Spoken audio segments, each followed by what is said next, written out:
today's Electronic Laboratory Notebook Basics Hackathon.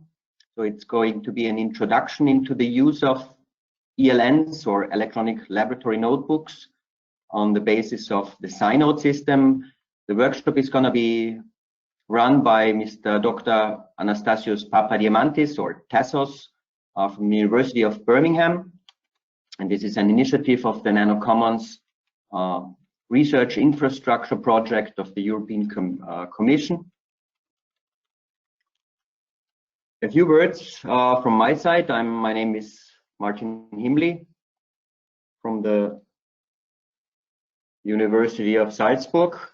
I'm also the chair of the Nano Safety Cluster Work Group A, which is concerned of communication, training and education. You see here on the left side my picture.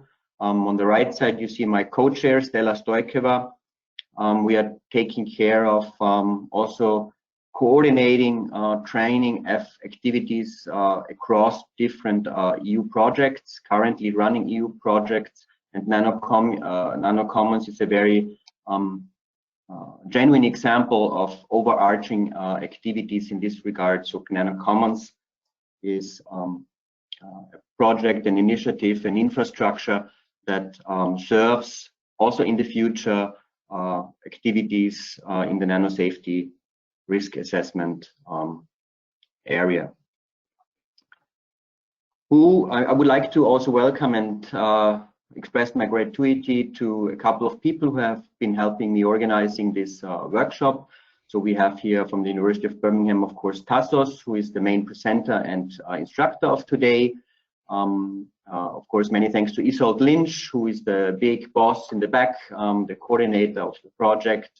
Lee Walker from the UK Center for Ecology and Hydrology, and Christine Balmer for establishing many things regarding presentations for today and also running the show, basically. Thanks to Beatrice from BioNanoNet for support. The practical supervisor of today is going to be Tassos. You see here a couple of personal details for any kind of concerns regarding training activities in the nano safety cluster, or as in specific in the NanoCommons project. Please do not hesitate to contact me by using this email address. And here are also two important email addresses for our help desk, primarily concerned with applications for transnational access to our services. I will refer to that a little bit later. But also ask anything which is concerning you regarding our services, our training activities, our events that we do, where to find more information by using this first email address here.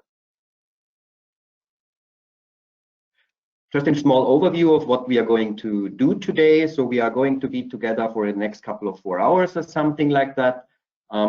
After my brief introduction into the NanoCommons platform and where to find what, we are going to, or Tassos is going to make you guys ready for setting up electronic laboratory notebooks on basis of the Synode service, and he will also introduce that, so everybody can then start on his or her own computer to establish the first couple of things, or maybe to further process already established notebooks, workflows, things like that.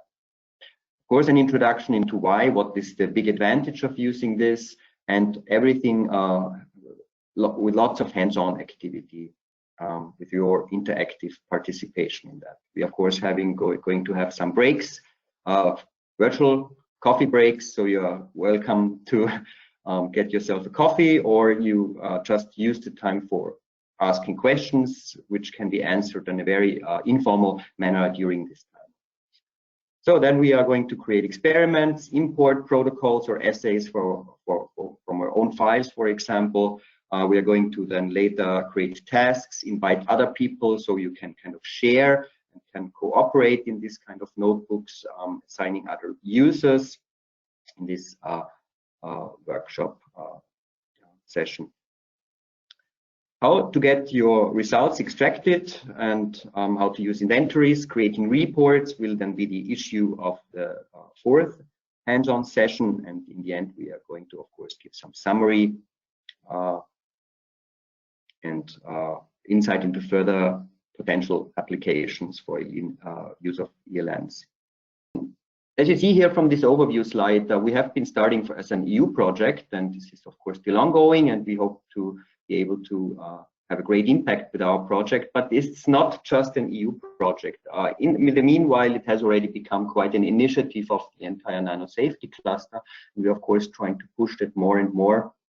We have a good connection to US people, to the NCI work group Nano, to further promote these activities and to be kind of a very integrative platform, which we use. Here you see an overview of the participating partners that have been involved in this EU project.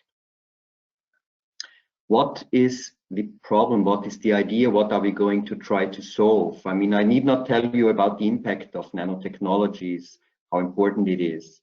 And I need not tell you probably about the fact that nanotechnology risk assessment and safety assessment has been very, very important. It has received lots of funding and has been pushed by the European Commission for, I would say, 2 decades. Lots of data have been generated, but they are fragmented.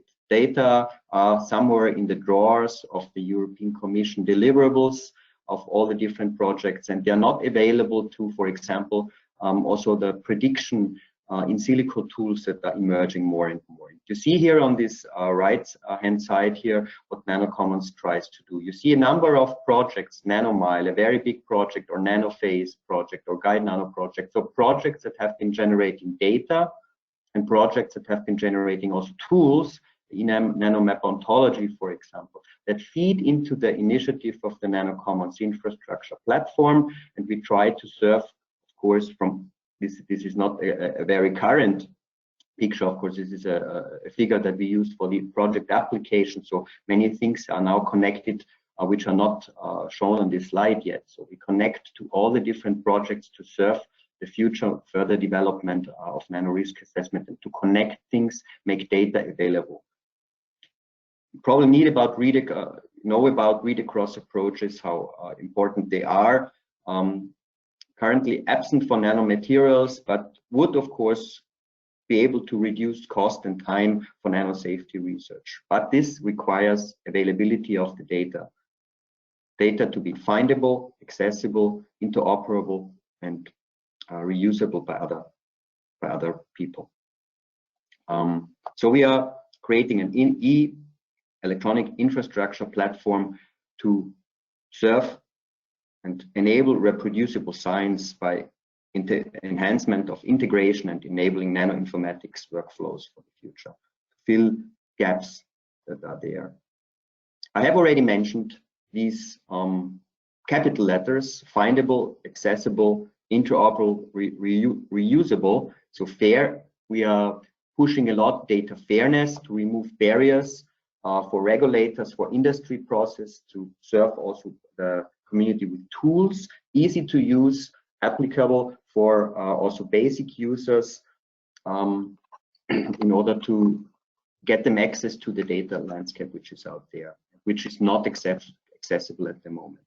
So this is basically the idea behind fairness, that data are available, can be used by other users, reused, also by applying in silico approaches. Prediction modeling, for example, is a big theme of the future, very much in the interest of the European Commission, of course. Findable does not mean open. So you always have also the right to protect your data that you have generated for some time, for example. For example, if you're interested in writing a paper, then you just go to get them on embargo, for example. But after you have published your data, also all your raw data sets are available. So this is actually the theme of data fairness, which we are trying to serve. How are we going to do that, or how are we doing that?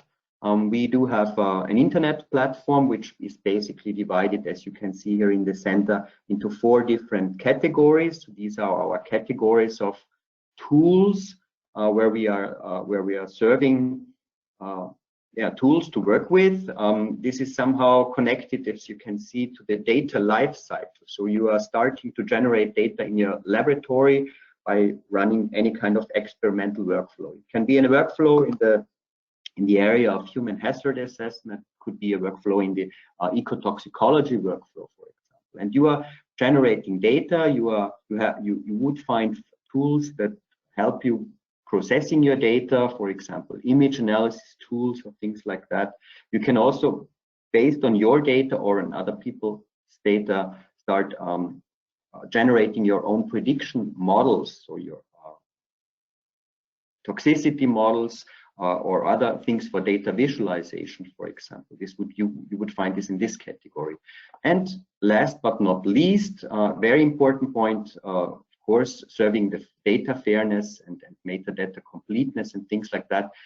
Accessibility, online accessibility, data storage within our NanoCommons knowledge base. We do offer throughout the lifetime of our project, and it's something like 1.5 to 2 years still running, transnational access. I will come back to this on a further slide. What does this mean? You can apply for a transnational access service in one of our categories, for example, and you can work on your project by using one of these tools. If you want to know more, please do visit this webpage, infrastructure.nanocommons.eu. And there you find our knowledge infrastructure. It's basically divided, here is the web address once again, into three areas. We have quite a big resource already of services, and a very, very big library of resources where you also find training materials. So, for example, the recorded webinars that we like today offering are deposited in our library, and they are connected to the events. So you would find an event also for today, for example, and also other events for prior training sessions are deposited there, and the training materials, recorded sessions, slides, other training resources always go there, so you could pick them up and review these kind of things, either going to the events or directly looking into the library. And here are the services of the tools. Good. How does this look like? For example, if you look into services, here we have a service, for example, that serves you for predicting parameters from, or it's a kind of a safe by design tool for functionalization nanomaterials and for carbon nanotubes. Or here, for example, Jackpot 5, which is a computational platform for in silico model. You can build your own models. This is, of course, not a very basic, it's, I would say, a very, much more advanced service for modelers. In this web page under services, all our services listed. The events, if we go there quickly, for example, to have a look at, I do this quickly with you.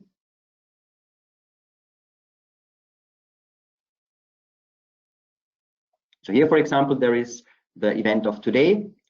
All our trainings materials are going to be deposited there. This was another training event from a couple of weeks ago. You would find below training materials, everything is open. And if we open that quickly, we also have access to the slideshows and to the webinars and the recorded webinars. You see, everything is online and available for reviewing.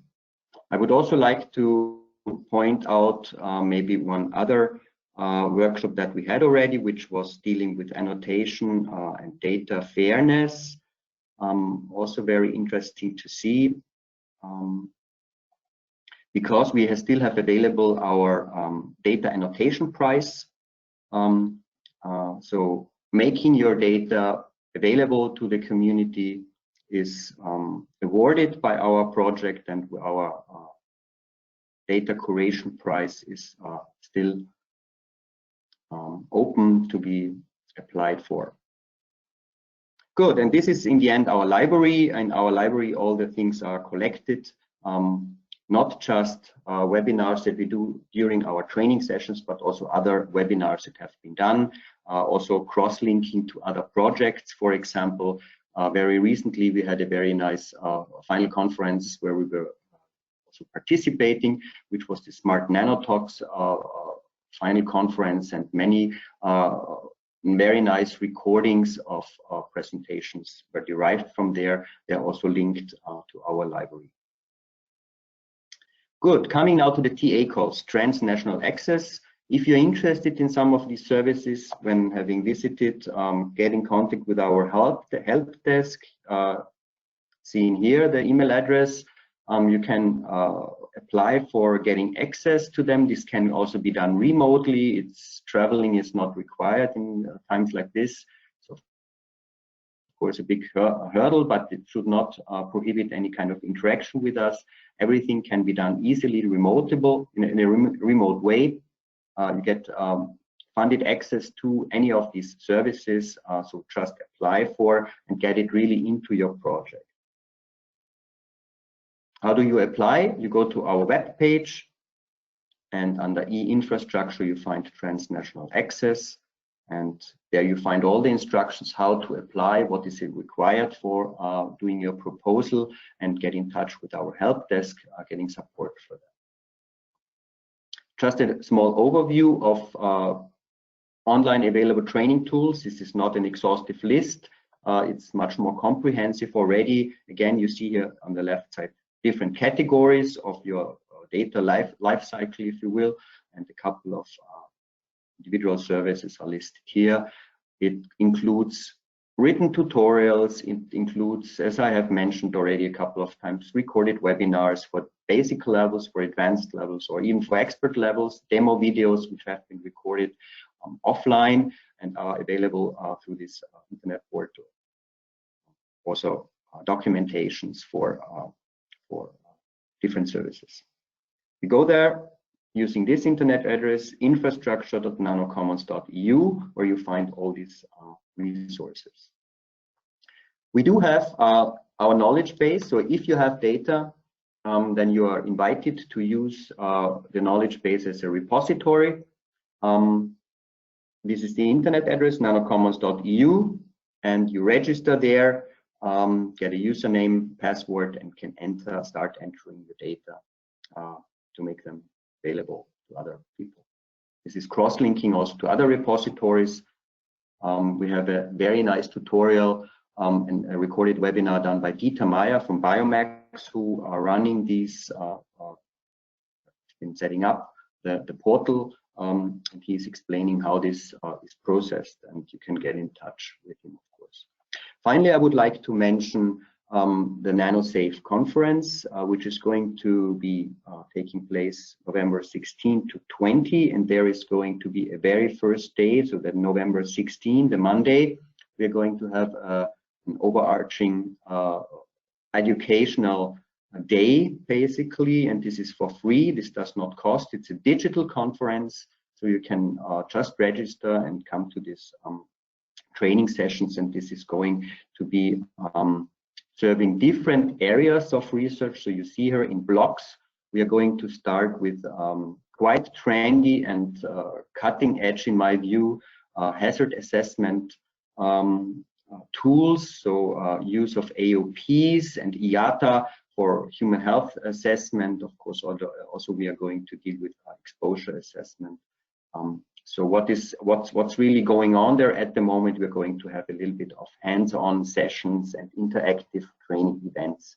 Not going, of course, into a very much into depth, which is not possible in such a short time within one day. But we are going to give a good overview, so you can also see with your project where am I and where are the others, and where does this lead to? How is this connected internationally to other people, to the entire initiative and intention of what the nanosafety cluster wants to do, and what the projects are doing, and what the European Commission has been driving for many years, and where we are at the moment.